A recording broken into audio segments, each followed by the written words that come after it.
1절에서 5절입니다.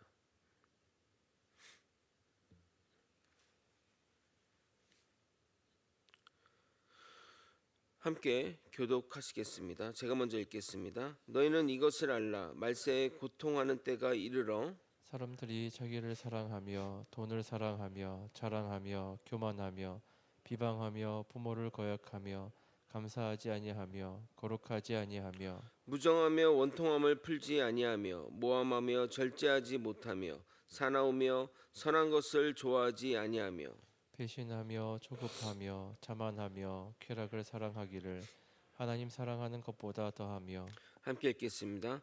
경건의 모양은 있으나 경건의 능력은 부인하니 이 같은 자들에게서 내가 돌아서라. 아멘. 하나님의 사명자는 성결과 온유함으로 무장해야 됩니다. 성결하지 못하면 죄의 유혹에 노출되기 쉽고 사명자를 바라보는 성도들에게 시험거리가 됩니다. 동시에 사명자가 성도들을 향해서는 온유함으로 대해야 합니다. 사명자는 하나님의 종으로서 하나님의 맡기신 사람을 잘 돌보아야 할 의무와 책임이 있습니다. 가끔 성도들을 자신의 것인 양 함부로 대하거나 시험 들게 하는데 절대 금해야 할 행동이라 하겠습니다. 성도들을 대할 때 항상 온유한 마음으로 대하면 문제될 것이 거의 없습니다. 그래서 항상 왼쪽 가슴에는 성결, 오른쪽 가슴에는 온유, 이렇게 무장해야 할 것입니다. 오늘 본문은 말세에 나타난 타락한 인간들의 성품 또는 성향에 관한 이야기입니다. 총 19가지의 모습이 거론될 것인데 하나씩 살펴보도록 하겠습니다. 그런데 이 모습들이 그 당시, 그러니까 에베소 교회 당시에만 나타난 모습이 아니라 지금 우리 시대에도 우리 가운데 동일하게 나타나는 모습이라 하겠습니다. 이런 타락한 인간의 모습대로 살지 않고 주님을 닮은 주님의 성품으로 살아가는 저와 여러분이 되시길 예수 그리스도의 이름으로 소망합니다. 성경에서 말하는 이 말세는 좁은 의미와 넓은 의미로 사용됩니다. 좁은 의미는 예수 그리스도가 다시 오시는 그날을 말세라고 하며 종말 또는 심판의 날이라고도 말합니다. 넓은 의미의 말세는 예수님이 초림하신 그때부터 지금까지 그리고 이 이후까지를 말세라고 말합니다. 히브리서 1장 1절과 2절은 이렇게 말합니다. 옛적의 선지자를 통하여 여러 부분과 여러 모양으로 우리 조상에게 말씀하신 하나님이 이 모든 날 마지막에는 아들을 통하여 우리에게 말씀하셨으니 이 아들을 만유의 상속자로 세우시고 또 그로 말미암아 모든 세계를 지으셨느니라. 2절에 보게 되면 이 모든 날 마지막에는 즉 말세는 예수 그리스도를 통해 말씀하신다고 하니 예수님의 초림 이후 그리고 주님이 다시 오시는 그날까지 우리는 종말의 때 말세의 때를 살고 있는 것입니다. 어른들이 요즘 세상을 보며 말세다 말세라고 이야기하는데 아주 제대로 말씀하시는 겁니다. 그런데 오늘 본문 1절에 말세는 그 후자, 지금 얘기한 예수의 초림 이후로 지금까지 우리 이 시대를 말세라고 얘기하는 것입니다. 지금 우리가 말세에 사는 고통받은 때가 이를 거라고 말하고 있습니다.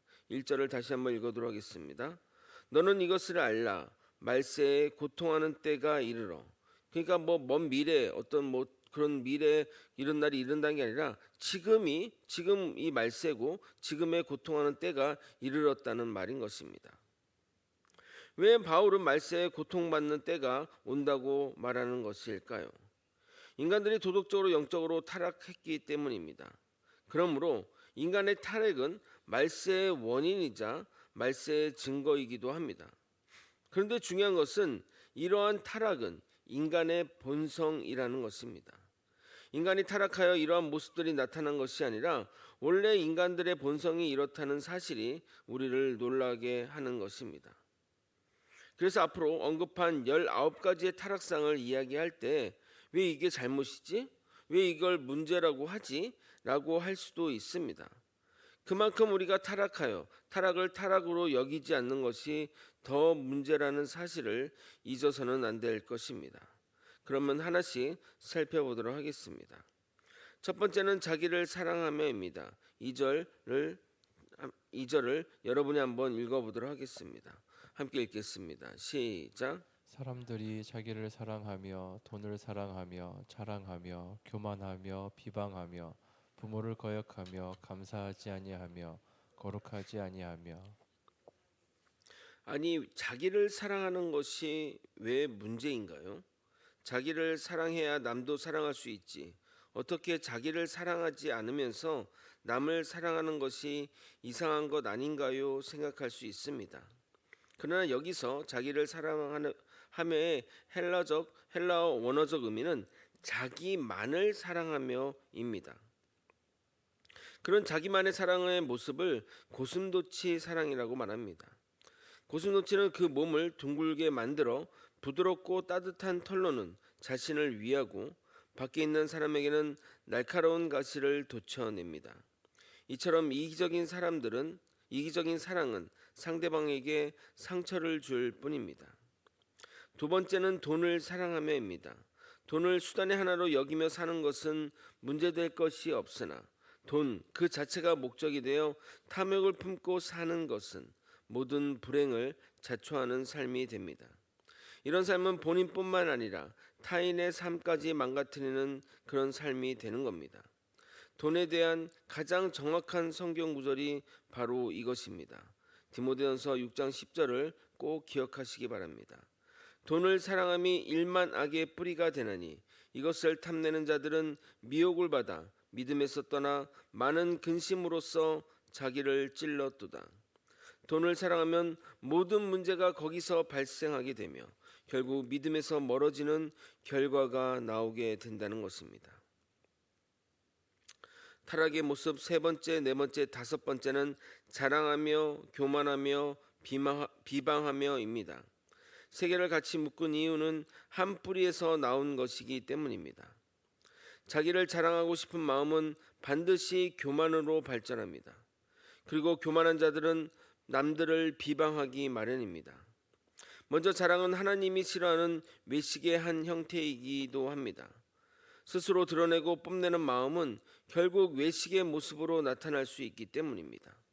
우리가 명품을 좋아하고 브랜드를 좋아하고 학벌을 중시하고 외제차를 좋아하고 자신이 먹고 즐기는 것을 SNS에 올리는 것 등등 이런 모든 것이 다른 사람들의 시선을 신경 쓰고 남들보다 앞서고 싶은 마음, 자랑하고 싶은 마음에서 비롯된 것입니다. 결국 그러한 것에서 우위를 느끼면 교만한 마음으로 발전하는 것입니다. 교만의 헬라어 휘페레파노이는 위에라는 휘페르와 빛을 내다는 의미 파이노의 합성어입니다. 그러므로 교만은 남들보다 위에서 빛을 내는 존재인데 생각만큼 자신이 높아지지 않으면, 생각보다 남들보다 더 빛이 나지 않으면 남을 깎아내림으로써 높아지려는 마음의 상태가 되는 겁니다. 내가 스스로 높아지거나 남을 깎아내려 높아지거나 결론은 동일하기 때문입니다. 그래서 사람들이 모여 남 험담하고 뒷이야기를 하는 것도 교만의 한 모습이라 하겠습니다. 여섯 번째, 일곱 번째, 여덟 번째는 부모를 거역하며 감사하지 아니하며 거룩하지 아니하며입니다. 이것 또한 한 뿌리에서 나온 겁니다. 자신의 부모에게 감사하지 않고 순종하지 않는 사람은 하나님께서 베풀어 주신 은총에 감사하지 않고 순종하지 않게 됩니다. 하나님이 우리에게 부모를 허락하신 이유는 하나님의 사랑이 추상적으로 느껴질까봐 가정과 부모를 허락하신 것입니다. 가정의 사랑을 충분히 느끼는 사람은 하나님의 사랑도 잘 이해합니다. 그러나 부모로부터 조건 없는 사랑을 받지 못하면 하나님의 조건 없는 사랑을 이해할 수 없습니다.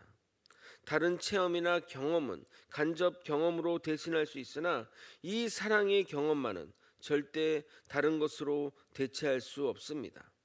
그래서 정말 중요한 것이 가정입니다. 가정에서 충분한 사랑을 받고 자란 아이들은 하나님의 사랑도 자연스럽게 받아들입니다. 그러기 위해서는 가정이 바로 서야 할 것입니다. 그러나 요즘 너무나 가정이 무너지고 가정을 위협하는 것들이 너무나 많은 현실을 우리는 주목해야 할 것입니다. 사단은 이 가정을 무너뜨리기 위해 갖은 수단을 이용해 가정을 무너뜨리고 있습니다. 우리가 경각심을 가지고 이러한 것으로부터 가정을 지켜내야 합니다. 마지막으로 거룩은 하나님이 확립해 놓은 신성을 귀하게 여기며 그의 주권과 영광을 찬양하며 지키며 살아내는 삶의 모습입니다. 이러한 거룩은 권위에 대한 순종에서 비롯됩니다.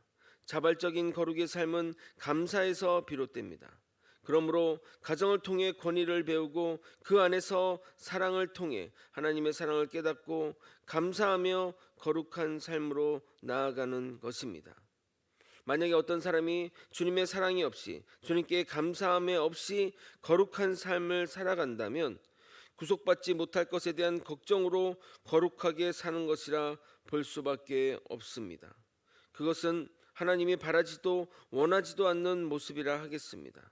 우리의 하나님은 인격적인 하나님이시지 권위의 하나님이 아니시기 때문입니다. 진정 우리와 이 사랑의 관계를 통해서 그 자발적인 감사와 순종이 나오기를 원하시는 것입니다. 디모데후서 3장 3절을 여러분이 한번 또 읽어보도록 하겠습니다. 함께 읽겠습니다. 시작. 무정하며 원통함을 풀지 아니하며 모함하며 절제하지 못하며 사나우며 선한 것을 좋아하지 아니하며. 종말의 때를 사는 사람들의 타락의 모습 9번째는 무정하며입니다. 흔히 말하는 휴머니즘, 인간애가 없는 사람의 모습이라 하겠습니다. 저는 언론에서 나오는 사건 사고를 보면서 어떻게 사람이 저럴 수 있을까? 어떻게 부모가 되어 저럴 수 있지 하는 생각이 들 때가 많습니다. 친자식을 굶겨 죽이고 한 달 이상 목욕탕에서 살게 하고 폭행으로 때려 죽이는 등등 아동학대에 대한 끔찍한 뉴스만 나오면 몸서리 쳐지며 그런 뉴스를 그냥 아예 클릭하여 보지도 않게 됩니다. 기사를 읽는 자체가 곤욕이기 때문입니다. 좀 다른 이야기지만 그 싱가포르에서는 범죄자를 태형한다고 하는데 우리나라도 좀 그랬으면 좋겠습니다. 옥에 가둔다고 그 죄성이 사라지고 고쳐집니까? 좀 맞을 인간들은 맞아야 된다는 생각이 들 때가 많습니다. 제 생각이 너무 사역자답지 않나요? 자신의 힘으로 어린아이를 때리듯이 본인도 맞아봐야 그 아픔이 그 공포가 어떤 것인지 알지 않겠냐 이 말입니다. 점점 사회가 무정한 사회가 되는 것 같아 안타까울 따름입니다. 우리나라는 아니지만 옆나라 중국에서 대낮에 범죄를 당하는데도 옆에 있던 사람들이 모른 척했다는 뉴스를 보면 정말 말세의 사람들이 무정해지는구나 하는 생각이 들었습니다. 10번째, 원통함을 풀지 않는 것이 말세에 타락한 인간의 모습이라 하겠습니다. 원통함을 풀지 않는다는 헬라어 원어의 의미를 따르면 상대방이 사과하며 나와도 받아들이지 않는 마음, 앙심이 깊어 화해하기 어려운 상태를 말합니다. 점점 더 세상이 발전할수록 이런 마음의 상태가 더욱 깊어지는 것 같습니다. 과거와 달리 싸우면 화해가 쉽게 일어나지 않습니다. 형제 자매 간에도 심지어 부모 자식 간에도 재판을 통해 문제를 해결하기도 합니다. 뭐 그리 원통할 일이, 뭐 그리 억울할 일이 많은지 그 마음의 원함을 풀지를 않습니다. 우리가 가져야 할 마음의 자세를 여러분에게 알려드리고자 하니 이런 마음의 자세로 살면 결코 누구와도 깊은 원한으로 가지 않습니다. 첫 번째, 그럴 수 있지 하는 마음의 자세입니다. 그 사람의 행동을 이해하려고 하면 할수록 지치고 또한 이해되지도 않습니다. 그냥 그럴 때는 이렇게 한마디 하시기 바랍니다. 그럴 수 있지. 그러면 모든 것이 용납됩니다. 두 번째, 그러라 그래입니다. 남들이 뭐라 해도 신경 쓰지 않는 마음의 자세입니다. 그 사람의 말로 나의 존재와 가치가 변하는 것이 아닙니다. 저는 이 두 가지 말로 많은 시험과 불편한 상황을 잘 이겨냈습니다. 남들의 말과 행동을 이해하는 그럴 수 있지와 남들이 뭐라 해도 나의 길을 가는 그러라 그래는 사람과의 관계에서 원한의 관계로 가지 않고 건설적인 관계로 나아가는 지름길이라 생각됩니다. 갑자기 설교 시간에 인간 처세술을 이야기하나 생각할 수 있지만 이것은 인간의 처세술이 아닙니다. 예수님이 이 땅에서 우리에게 보여주신 모습입니다. 제자들이 예수님을 배신해도 예수님은 언제나 그럴 수 있지 하며 그들을 포용하고 받아주었습니다. 사마리아 여인, 가늠한 여인들도 그들의 죄악들을 정죄하지 않고 그들을 있는 그대로 받아들였습니다. 그것이 그럴 수 있지의 태도입니다. 예수님은 남들이 뭐라 해도 당신이 가고자 하는 길을 가셨습니다. 사단이 회유하고 종교자들이 겁을 주고 로마 총독이 겁박을 해도 자신의 사명길로 가셨습니다. 그것이 바로 그러라 그래라의 태도입니다. 이 주님의 삶을 우리가 배워야 할 것입니다. 11번째 타락한 성품은 바로 모함하다입니다. 상대에 대해 원통함을 풀지 않으면 상대를 모함하는 것으로 발전하게 됩니다. 이 모함하다의 헬라어 디아볼로이는 이웃에게 거짓을 서슴지 않고 적개심을 품은 비난조의 말을 쏟아내는 것을 의미합니다. 그런데 이 단어가 마귀의 이름 디아볼로스와 같은 어근을 사용하기에 모함하는 행위가 마귀에게서 나왔으며 마귀가 가장 좋아하는 행위가 모함임을 나타낸다 하겠습니다. 오늘은 여기까지 살펴보도록 하겠습니다.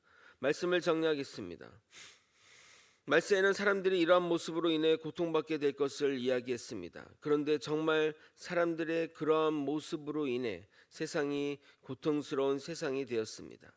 자기만을 사랑하며 돈을 위해 순교하고 돈이라면 뭐든 되고 뭐든 하는 세상, 잘난 척하며 교만하여 남을 깔아뭉개고 부모를 무시하고 감사가 없으며 인간에 조차 없는, 그래서 서로를 모함하고 시기하는 세상이 되어버렸습니다. 정말 고통스러운 세상이 되었습니다. 이러한 세상에서 우리는 예수님의 삶의 방식을 따라 살며 이 고통스러운 세상을 이겨내야 할 것입니다. 주님이 주신 우리의 평안과 사랑을 빼앗으려 할 때 그럴 수 있지, 그러라 그래, 이 두 가지로 마인드 컨트롤 해가면서 주님이 맡기신 사명의 길을 끝까지 나아갈 수 있기를 예수님의 이름으로 축원드립니다. 아멘. 기도하시겠습니다.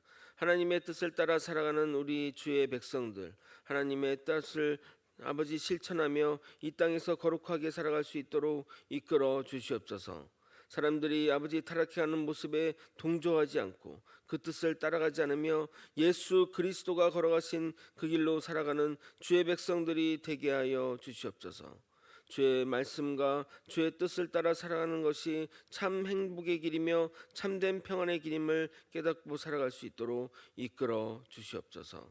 사랑이 많으신 예수 그리스도 이름으로 기도드리옵나이다. 아멘.